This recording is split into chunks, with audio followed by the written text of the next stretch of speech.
जय हिंद। जैसा कि आप लोग जान रहे हैं कि इस ब्रिलियंट गैस पेपर का हम लोग ऑब्जेक्टिव क्वेश्चन सॉल्व कर रहे हैं, जो कि यह आपका क्लास 12 का है। तो 12 के बच्चे जो कि इस बार बिहार बोर्ड के एग्ज़ाम में शामिल होंगे, उसके लिए यह बहुत ही फ़ायदेमंद है। और यहाँ तक अगर आप झारखंड बोर्ड के हो या किसी भी बोर्ड के हो, तो मैथमेटिक्स का ऑब्जेक्टिव क्वेश्चन सभी को काम में आने वाला है। इसलिए आप लोग इसे बहुत बढ़िया तरीके से देख सकते हैं, समझ सकते हैं। जैसा कि आप लोगों को पता है कि हम लोग अभी रिलेशन एंड फंक्शन के ऑब्जेक्टिव क्वेश्चन को सॉल्व कर रहे थे, तो आज इसी को हम लोग आगे बढ़ाते हैं। और पिछले वीडियो में हमने आपको बताया था क्वेश्चन नंबर 33 तक का सॉल्यूशन, तो ये आपका 34 और उसके बाद का सॉल्यूशन हम लोग इस वीडियो के माध्यम से देखने जा रहे हैं। तो आइए हम लोग शुरू करते हैं। तो शुरू करने से पहले मैं आपको बता दूं कि इसमें जो आपको क्वेश्चन है नहीं के बराबर दिख रहा होगा, तो खैर कोई बात नहीं है, सारे क्वेश्चन मैं देख पा रहा हूं और इसको पहले मैं डिस्कस करूंगा, फिर इसके सॉल्यूशन की तरफ मैं जाऊंगा। तो आइए हम लोग देखते हैं। इसमें क्वेश्चन नंबर 34 जो है आपका दिया गया है क्या कि इसमें 34 में ये आपका कह रहा है कि number of A equal to आपका 5 दिया गया है, number of A equal to 5 और number of B equal to आपका 2 दिया गया है। तो आपको कहा जा रहा है कि then number of A cross B कितना होगा। तो इसको भली भांति आप लोग समझ रहे होंगे कि 5 × 2 कर देना है और इसका नंबर ऑफ एलिमेंट्स हम लोग निकाल सकते हैं। तो ये आपका हो जाता है 10 हो जाता है। अब क्वेश्चन नंबर 35 में देखिए ये क्या कह रहा है कि ए कोई सेट है जिसमें आपका 1 2 3 और 4 4 एलिमेंट दिए गए हैं, और यहाँ पर आर एक रिलेशन डिफाइन है जिसमें 1 2 और यह 2 2, उसके बाद आपका 1 1 और ये 4 4 और 1 5 1 3 और यह आपका 3 3 और उसके बाद 3 2, ये सब एलिमेंट आपका दिए गए हैं। तो ये पूछ रहा है कि यह किस तरह का रिलेशन है। तो यहाँ पर हम लोग देखें कि 1 1 2 2 3 3 4 4 मिलता है कि नहीं। 1 1 2 2 3 3 और 4 4 इसमें है। और 1 2 का जो है आपका 1 2 के लिए साइमेट्रिक होने के लिए 1 2 का 2 1 हमको मिलना चाहिए, जो कि नहीं है। तो यहाँ पर हम क्या देख रहे हैं कि यह आपका साइमेट्रिक रिलेशन नहीं बन रहा है। इसके बावजूद इसी में हम लोग चेक करते हैं कि यह ट्रांजिटिव है कि नहीं। तो ट्रांजिटिव के लिए 1 2 2 2 अगर है तो 1 2 हमको मिल रहा है। 1 3 3 1 2 से स्टार्ट हो रहा है तो 1, और इस दोनों 3 को गायब कर दीजिए तो 1 3 ऑलरेडी है ही। 1 3 लेते हैं और 3 से शुरू होने वाला 3 2 भी है आपका। तो इस दोनों के लिए हमारा 1 और 2 एलिमेंट होना चाहिए, तो 1 2 ऑलरेडी इसमें है ही। तो मिला जुला के किसी भी के लिए आप किसी भी एलिमेंट के लिए चेक करते हैं, 2 एलिमेंट उठाकर, तो हमेशा आपका ट्रांजिटिव यह आता है। यह रिफ्लेक्सिव है आपका, ट्रांजिटिव भी है, लेकिन साइमेट्रिक यह नहीं है। तो हम अब ऑप्शन ढूंढेंगे कि किसमें ऐसी बात है। तो ये ऑप्शन जब देखिएगा आप, तो यहाँ पर R is symmetric, R is reflexive and transitive but not symmetric, तो नॉट सिमेट्रिक बी में आपको देखने को मिलेगा। इसके बाद हमारा क्वेश्चन नंबर 36 में A and B are 2 finite sets such that n number of A equal to 2 और number of B equal to 3, then the total number of relation from A to B. देखिए इस question में आपका कहा गया कि number of element in A equal to 2 है, number of element in B equal to आपका 3 दिया गया है। तो नंबर ऑफ रिलेशंस कितने बनेंगे। तो हम लोग जानते हैं कि रिलेशन जो होते हैं ऑलवेज सबसेट होता है किसका, ए क्रॉस बी का सबसेट होता है। अब देखा जाए कि number of A cross B जो है हमारा, हम जान रहे हैं कि 3 2 6 हो जाएगा। अब नंबर ऑफ रिलेशन कितने बनेंगे इसको हम लोग सोचना है। तो यहाँ पर ए क्रॉस बी में जितने भी एलिमेंट हैं और इसके कितने पॉसिबल सबसेट हो सकते हैं। तो सबसेट किसी का निकालते हैं तो हम कहाँ से शुरू करते हैं, 5 से शुरू करते हैं, इम्पटी सेट से शुरू करते हैं, फिर एक एक एलिमेंट लेके सेट बनाते हैं, फिर 2 2 एलिमेंट लेके सेट बनाते हैं, फिर 3 3 एलिमेंट लेके सेट बनाते हैं। तो इसमें टोटल 6 एलिमेंट हैं आपके। तो इस तरह से आप अगर करते हैं तो इसके लिए डायरेक्ट फार्मूला ही आता है कि नंबर ऑफ रिलेशंस, कितने रिलेशंस हमारे बनेंगे। तो यह आपका हो जाएगा 2 पर पावर 6 हो जाएगा। तो जितने भी इसमें एलिमेंट होते हैं उस एलिमेंट को 2 पर चढ़ा दीजिए आप, वही नंबर ऑफ आपका रिलेशन हो जाएगा। तो अब हम लोग देखते हैं कि ये चीज़ हमको कहाँ मिल रहा है। तो 2 पर पावर 6 हमारा क्वेश्चन नंबर 36 में कहीं नहीं मिल रहा है। 4 है, 8 है, 6 है और ये नॉन ऑफ दीज है। तो यहाँ पर हम नॉन ऑफ दीज में आंसर लगा देंगे, टिक कर देंगे। इसके बाद हमारा क्वेश्चन नंबर 37। तो 37 में देखिए आर जो रिलेशन है आपका, इसमें क्या दिया गया है 1 3 और यह आपका 4 2 और यह आपका 2 4, उसके बाद 3 1 और उसके बाद 2 3 आपका दिया गया है। ये सारे मेंबर्स हैं इसके। डिफाइन ऑन सेट ए, तो ए में यह डिफाइन है जो कि 1 2 और 3 और 4 है। तो ये क्या कह रहा है कि भैया ये रिफ्लेक्सिव है, ट्रांजिटिव है, सिमेट्रिक है कि नॉन ऑफ दीज है। सबसे पहले यह रिफ्लेक्सिव तो होगा ही नहीं, होगा नहीं, क्योंकि 1 1 2 2 3 3 4 4 सब कुछ चाहिए हमको।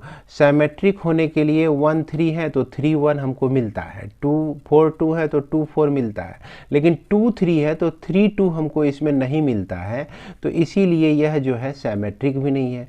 अब उसके बाद ट्रांजिटिव के लिए चलते हैं। ट्रांजिटिव के लिए भी इसी तरह से चेक करेंगे। 1 3 है, 3 से शुरू होने वाला ये है और इसके लिए 1 1 होना चाहिए। तो यहाँ पर हम देखते हैं कि 1 3 है, देखिएगा 3 1 भी है, तो 3 से शुरू होने वाला 3 1 भी है। तो ये 1 और ये 1 का एक एलिमेंट होना चाहिए, जो कि है ही नहीं इसमें। तो इसीलिए यह ट्रांजिटिव भी नहीं है। तो भैया इसमें जो है नॉन ऑफ दीज ऑप्शन को हम सही मार देंगे। 37 में नॉन ऑफ दीज हो जाएगा आपका। उसके बाद 38 में ध्यान दीजिएगा, इसमें क्या कहता है क्या कि the relation is being less then in the set is natural number is. तो लेस देन सेट है, कहने का मतलब कि a लेस देन b है। तो यहाँ पर सोचिए कि ये इस तरह से रिलेशन आपका डिफाइन है और यहाँ क्या a लेस देन a हो सकता है? तो ये आपका फॉल्स हो गया, ट्रू तो होगा ही नहीं। जब a लेस देन a नहीं है तो इसका मतलब a not related to a है आपका, इसका मतलब ये जो है रिफ्लेक्सिव आपका नहीं है। अब a लेस देन b हो तो क्या आपका b लेस देन a हो सकता है? तो यह भी फॉल्स वाली बात है भैया, ऐसा तो हो ही नहीं सकता है कि 2 जो है 3 से छोटा है और 3 भी जो है 2 से छोटा हो जाए। तो सिमेट्रिक का रूल तो यह फॉलो कर ही नहीं रहा है। तो इस कंडीशन में लेस देन वाली जो बात है, a लेस देन अगर b करते हैं हम लोग, अब b लेस देन c करते हैं, b लेस देन c करते हैं, तो इससे हमको निश्चित रूप से a लेस देन c मिल सकता है। तो यहाँ पर यह ट्रांजिटिव को कहता है कि यह ट्रांजिटिव आपका हो सकता है। तो अब 38 में हम लोग देखते हैं कि कौन सा ऑप्शन सही है। तो यहाँ पर हमारा रिफ्लेक्सिव, सिमेट्रिक और ये डी में जो है आपको दिख रहा है ट्रांजिटिव, है ना। तो डी इसका करेक्ट आंसर हो जाएगा। इसके बाद हमारा दिया गया है क्वेश्चन नंबर 39। तो 39 में हम क्या देख रहे हैं कि एक कोई सेट आपका दिया गया है जिसमें एलिमेंट है आपका 1 2 3, 3 एलिमेंट दिया गया है। How many equivalence relation can be defined on A containing 1 2। तो 1 2 को कंटेनिंग करते हुए कितने इक्विवेलेंस रिलेशन हम लोग बना सकते हैं? इक्विवेलेंस रिलेशन बना सकते हैं। तो इक्विवेलेंस रिलेशन होने के लिए हम लोग जान रहे हैं क्या होना चाहिए, रिफ्लेक्सिव होना चाहिए। रिफ्लेक्सिव तभी होगा जबकि 1 1, उसके बाद 2 2 और उसके बाद 3 3, ये तीनों एलिमेंट आपके रहेंगे। तो 1 1 2 2 3 3 जो है खुद में रिफ्लेक्सिव भी है, सिमेट्रिक भी है और ट्रांजिटिव भी है। अब इसको रखते हुए हम कितने इक्विवेलेंस रिलेशन बना सकते हैं? तो यहाँ पर ये तीनों जो एलिमेंट है रिफ्लेक्सिव, सिमेट्रिक, ट्रांजिटिव को तो फॉलो कर ही रहा है ही ऑलरेडी ये तीनों मिलके। ये हमारा सिमेट्रिक तभी होगा जबकि इसके साथ 2 1 होगा, और जैसे इसमें 2 1 हम डालते हैं तो ये सिमेट्रिक भी हो जाता है और उसके बाद ट्रांजिटिव भी हो जाता है। तो इस तरह से ये हमारा रिलेशन जो है रिफ्लेक्सिव, सिमेट्रिक और ट्रांजिटिव, तो एक रिलेशन हमारा बना। अब देखिए अगर 3 2 और 2 3 को भी इसमें जोड़ दिया जाए, है ना, ये इसके साथ हम डाल देते हैं तो एक रिलेशन हमारा और बन जाता है। उसके बाद अगर यहाँ पर हम 1 3 और 3 1 को भी डाल देते हैं तो इसके साथ एक रिलेशन और हमारा बन जाता है। तो इस तरह से हम देख रहे हैं क्या कि बहुत इक्विवेलेंस रिलेशन जो है ना आपका, एक तो ये हो गया, एक तो हो गया इसको डालने से, ये पूरा डालने से दूसरा नंबर इक्विवेलेंस रिलेशन, एक तो हो गया आपका इस पूरे को इंक्लूड कर दीजिए तो भी इक्विवेलेंस रिलेशन। ऐसे मेरे हिसाब से 3 इक्विवेलेंस रिलेशन यहाँ पे बन रहे हैं। लेकिन आपका यहाँ पर आंसर में जो है क्वेश्चन नंबर 29 में, तो 39 में, ये 39 नंबर का क्वेश्चन है, थोड़ा सा छोटा है आपका। तो 39 कह रहा है कि यहाँ पर सी 2 ही रिलेशन बनेगा, तो मेरे ख्याल से यह गलत है। तो उम्मीद करते हैं कि आप भी इस बात को समझ रहे होंगे कि इसमें थोड़ी सी गलती तो है ही। अगर कमेंट के कुछ और भी हो तो कमेंट के माध्यम से आप लोग ज़रूर हमको बताइएगा। 40 नंबर में हमारा क्या होता है कि यहाँ पर A दिया गया है, B दिया गया है, और यहाँ F जो है, A जो है इसमें ABC है, और उसके बाद जो B आपका दिया गया है सेट, इसमें 1 2 और 3 है, और इसमें एक रिलेशन बनाया, फंक्शन बनाया, और इस फंक्शन में क्या किया कि A1 उसके बाद B2 और उसके बाद C2 इस तरह से दिया गया है। तो यहाँ देख रहे हैं कि A का भी इमेज 2 ही है, अब C का भी इमेज 2 ही है, तो ये तो मैनी 1 हो गया। ये क्या हो गया आपका, मैनी 1 हो गया। अब मैनी 1 के साथ जो है ऑन 2 लग ही नहीं सकता है, ये क्या हो जाएगा, इन 2 हो जाएगा। तो हम जहाँ भी देखेंगे मैनी 1 इन 2, तो उसमें करेक्ट आंसर मार देंगे। तो ये आपका B जो है मैनी 1 इन 2 हमको मिल जाता है। इसके बाद हमारा क्वेश्चन नंबर 41। तो 41 में हम देख रहे हैं क्या कि यहाँ पर एक दिया गया है R, a relation R in a set X is an equivalence relation। तो अब कोई सेट जो है इक्विवेलेंस रिलेशन तभी होगा जबकि यह आपका रिफ्लेक्सिव भी हो, सिमेट्रिक भी हो, और क्या हो भैया, ट्रांजिटिव भी हो। तो ये कह रहा है कि खाली रिफ्लेक्सिव होगा तो इक्विवेलेंस रिलेशन कहेंगे, कि सिमेट्रिक और ट्रांजिटिव, की कह ऑल ऑफ दीज। तो स्वाभाविक है जब ये तीनों होगा तभी हम इसको इक्विवेलेंस रिलेशन कह सकते हैं। तो इसका आंसर जो हो जाएगा डी हो जाएगा, डी ऑप्शन इसका सही हो जाएगा। और इसमें 42 में देखिए कह रहा है कि ये f(x) है आपका, है ना, और यहाँ पर ये जो फंक्शन है साइन इनवर्स x है आपका। तो ये फंक्शन का आपको निकालने के लिए कह रहा है कि डोमेन निकालने के लिए कह रहा है। तो ये जो साइन इनवर्स x है इसका जो डोमेन है आपका -1 से लेकर 1 तक होता है, लेकिन यहाँ पे क्या हो गया कि ये रूट के अंदर में चला गया है, तो इसका जो वैल्यू होगा हमेशा पॉजिटिव ही होना चाहिए। क्या होना चाहिए, पॉजिटिव ही वैल्यू होना चाहिए इसका। तो इसलिए पॉजिटिव होने के लिए 0 से हमेशा बड़ा होना चाहिए या 0 के बराबर भी चलेगा इसका। तो अब यहाँ -1 से लेकर 0 तक तो यहाँ पे क्या कहते हैं, मान्य होगा नहीं। उसके बाद 0 से लेकर 1 तक का वैल्यू जो है इसमें सूटेबल जाएगा, है ना, निगेटिव वाला कोई भी वैल्यू नहीं ले सकते हैं। तो इसीलिए इसको हटा दीजिए। तो यहाँ बच गया क्या आपका 0 और 1, 0 और 1 जो है इसका क्या हो जाएगा, डोमेन हो जाएगा, यानी कि डोमेन इसका क्या हो जाएगा, 0 1 हो जाएगा, जो कि आपको ए में देखने को मिलता है। अब इसके बाद क्वेश्चन नंबर 43। तो 43 में देखिए f(x1) इक्वल टू f(x2) है, और इससे हमको मिलता है x1 और इक्वल टू x2, है ना, x1 इक्वल टू x2। तो ये किस तरह का फंक्शन है, व्हाट टाइप ऑफ फंक्शन।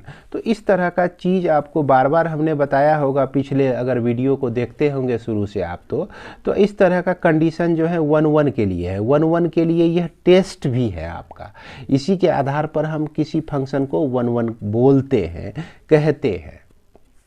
तो यहाँ आपका 1 1 जहाँ भी आपको ऑप्शन में मिलता है उसको आप टिक लगा दीजिए, तो यहाँ डी हो जाएगा आपका, है ना। 43 का जो है आंसर हमारा डी हो जाएगा।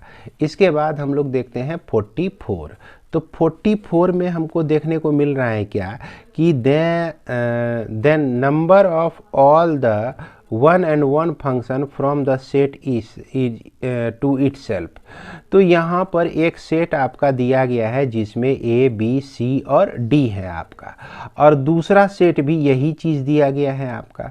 तो इसमें वन वन फंक्शन कितने बनेंगे, वन वन फंक्शन कितने बनेंगे? अब इसके बारे में सोचिए कि यहाँ पर देखिए आपका ए बी सी और डी है, और दूसरे जगह भी ए बी सी और डी है। इसका कोडोमेन भी जो है आपका ए बी सी डी है। अब देखिए ए का जो रिलेशन हो सकता है, ए से भी हो सकता है, या नहीं तो बी से हो सकता है, या नहीं तो सी से हो सकता है, या नहीं तो डी से हो सकता है। तो यहाँ याद रखिएगा बीच में हम या जोड़ रहे हैं। या कहने का मतलब ए जो है किसी एक के ही साथ जा सकता है, एक का कोई एक ही इमेज हो सकता है। तो ए के इमेज होने के लिए 4 ऑप्शन है आपके पास। अब फिर उसके बाद बी को बी के लिए इमेज, बी का इमेज बनने के लिए 3 ऑप्शन बच जाएंगे। 4 में से तो एक चला ही जाएगा। आप देख रहे हैं परमुटेशन यहाँ यूज हो रहा है। और सी को का इमेज पाने के लिए 2 ऑप्शन बच जाते हैं, और ए फिर डी के इमेज के लिए एक ही ऑप्शन बच जाता है। तो यहाँ 4 या 12 दूना 24, 24, ये 24 आपका करेक्ट आंसर हो जाएगा, है ना। इसके बाद क्वेश्चन नंबर 45। तो 45 में हमारा दिया गया है F x equal to 5x + 4 दिया गया है। तो इसका इन्वर्स फंक्शन निकालना है। तो इन्वर्स फंक्शन निकालने के लिए हम एफ एक्स को y मानते हैं, और यहाँ पर 5x + 4 हम लोग लिखते हैं। अब यहाँ पर देखिए कि 4 को अगर हम इधर ले आए और 5 को भी इधर ले आए, इक्वल टू क्या हो जाएगा, ये x हो जाएगा। अब इसी x को हम f इन्वर्स y लिखेंगे, और यहाँ y - 4/5। इसके बाद हमारा क्या कहते हैं, y के जगह पर आप x रख दीजिए, f inverse x equal to x - 4/5। तो ये आपको ऑप्शन कहीं ना कहीं देखने को मिलेगा ही। ये ऑप्शन आपको किस में मिल रहा है देखने के लिए, 46 में। ये 46 में आपका ये नहीं है, ये नहीं है, ये नहीं है। इसका मतलब इसका आंसर जो है डी होना चाहिए, है ना। तो ये 46 का 45 में देखना है हम लोगों को। तो 45 में जो है आपका ये आंसर मिल रहा है आपको, तो ये आपका बी हो जाएगा। बात को समझ रहे होंगे, गलती से हमने 46 में ढूंढ रहे थे इस चीज़ को, ये चीज़ आपका 45 में था। इसके बाद हमारा क्वेश्चन नंबर 46 आता है। तो 46 में ये जो फंक्शन है एफ एक्स इक्वल टू आपका 2x + 3 दिया गया है, और इसमें ध्यान देना है कि बच्चों अगर फंक्शन जो है आपका रियल नंबर से रियल नंबर के बीच में हो तब तो आपको इन्वर्स निकालने में कहीं कोई दिक्कत नहीं है, इसके डोमेन को आपको देखने की ज़रूरत ही नहीं है। और अगर हमारा फंक्शन n से लेकर n तक नेचुरल नंबर से नेचुरल नंबर तक दे दे, तो हमको देखना है कि ये फंक्शन जो है निश्चित रूप से 1 1 और ऑन टू होना चाहिए, तभी इसका इन्वर्स जो है एग्जिस्ट करेगा। ये फंक्शन आपका 1 1 तो है, x का किसी भी वैल्यू को लीजिए नेचुरल नंबर से कुछ ना कुछ वैल्यू तो हमारा आएगा ही। अब लेकिन देखते हैं क्या कि अगर y इक्वल टू 2x + 3 लिख दें, अब उसके बाद y - 3/2 इक्वल टू x हो जाएगा। तो y का कोई खास वैल्यू, जैसे कि y का वैल्यू हम यहाँ n से 1 उठा लिए, तो 1 - 3 किए तो -2 हो गया।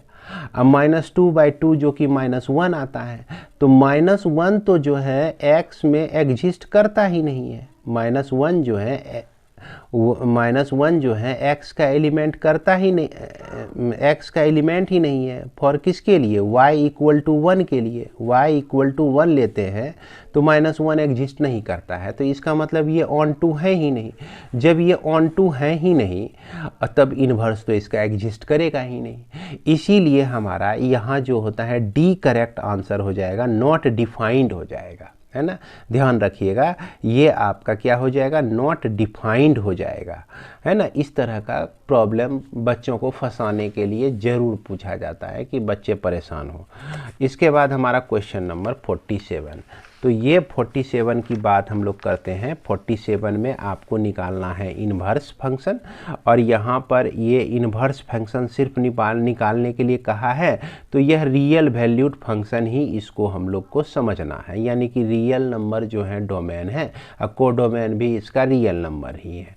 तो fx equal to x minus 1 by x plus 1, तो इसके लिए हम क्या करते हैं, y इसको मानते हैं, x minus 1 by x plus 1 लिख दिए। अब y into x minus 1 x plus 1 लिखें, और x माइनस 1 इसको y x लिखेंगे, अब फिर उसके बाद प्लस y लिखेंगे इक्वल टू x माइनस 1 लिखेंगे। अब यहाँ x को लेफ़्ट साइड में ले आइए, है ना, x को हमने क्या किया लेफ़्ट साइड में, y को राइट साइड में लेके चले जाइए, है ना। अब फिर x कॉमन ले लीजिए, तो y minus 1 equal to minus y minus 1 हो गया आपका। x का जो वैल्यू हो जाएगा वो minus y minus 1 by y minus 1, इसको आप लिख सकते हैं y plus 1 by 1 minus y लिख सकते हैं। तो ये चीज़ हमको संभवतः मेरे ख्याल से ये ऑप्शन तो दिख नहीं रहा है, ये जिसमें भी आपका सही आंसर दिखे, ये चीज़ जहाँ भी दिखे आपको, तो आप यहाँ पर टिक लगा सकते हैं। हालांकि इस क्वेश्चन में ये आपका क्वेश्चन नंबर 47 का करेक्ट आंसर जो है ए है, तो ए में संभवतः आपको इसी तरह का मिल जाएगा, है ना, ए में आपको इसी तरह का देखने को मिलेगा ए में। ओके, उसके बाद हमारा कहता है कि फंक्शन जो है आर से लेकर आर तक डिफाइन है। उसके बाद इसमें defines f inverse x equal to x पर पावर 5 प्लस 6। तो यहाँ पर ध्यान दीजिएगा, यहाँ पर जो फंक्शन है आपका f x equal to x पर पावर 5 प्लस 6 है, तो यहाँ ध्यान दीजिएगा कि अगर x पर पावर ऑड आ जाए तो प्रायः जो है ये 1 1 और ऑन टू फंक्शन होता ही है। क्या है, ऑड आ जाए तो यह 1 1 और ऑन टू फंक्शन, चूँकि x के जगह पे निगेटिव अगर रखते हैं तो हमको ये निगेटिव देता है, अगर पॉजिटिव रखते हैं तो ये इसको सॉल्व करने पर हमको पॉजिटिव ही मिलता है। अगर हमारा पावर 2 होता है, जैसे -4 रख दिए इस पर, तो ये निगेटिव जो है पॉजिटिव हो जाता है, लेकिन इसमें x पर पावर 5 है इसलिए ऐसा नहीं होता है। तो ये फंक्शन जो है आपका 1 1 और ऑन टू होगा ही। अब यहाँ पर देखिए, यहाँ पर ऑप्शन है बाइजेक्टिव मैपिंग, यहाँ पर जो है आपको ऑप्शन दिख रहा होगा बाइजेक्टिव मैपिंग। बाइजेक्टिव का मतलब ही होता है 1 1 और ऑन टू, तो इसीलिए इसका सही आंसर जो हो जाएगा आपका यह सी नंबर का हो जाएगा। इसके बाद question number, last question number 49 कहता है कि आर से आर तक रिलेशन डिफाइन है आपका ये function, and f then function R से आर विल एग्जिस्ट। ये जो है आपका इफ़ एफ इज, और एफ कैसा होगा, कहने का मतलब इसका ये फंक्शन है आपका, ध्यान दीजिएगा ये आपका फंक्शन है एफ ए से लेकर जो है बी तक, और एफ इन्वर्स जो है एग्जिस्ट कर रहा है, इसमें क्या कर रहा है, एग्जिस्ट कर रहा है। तो इन्वर्स फंक्शन तभी एग्जिस्ट करता है जबकि हमारा फंक्शन 1 1 और ऑन टू होता है। तो यहाँ पर हम जहाँ देखेंगे 1 1 और ऑन टू, तो उसी में हम लोग टिक लगा देंगे, यानी सी में हम 1 1 और ऑन टू देख रहे हैं। तो उम्मीद करते हैं कि आप लोगों को यहाँ तक समझ में आ गया होगा और ज़्यादा डाउट नहीं रहा होगा। तो इसी के साथ इस वीडियो को मैं विराम देता हूँ, मिलते हैं नेक्स्ट वीडियो में। जय हिंद, जय भारत।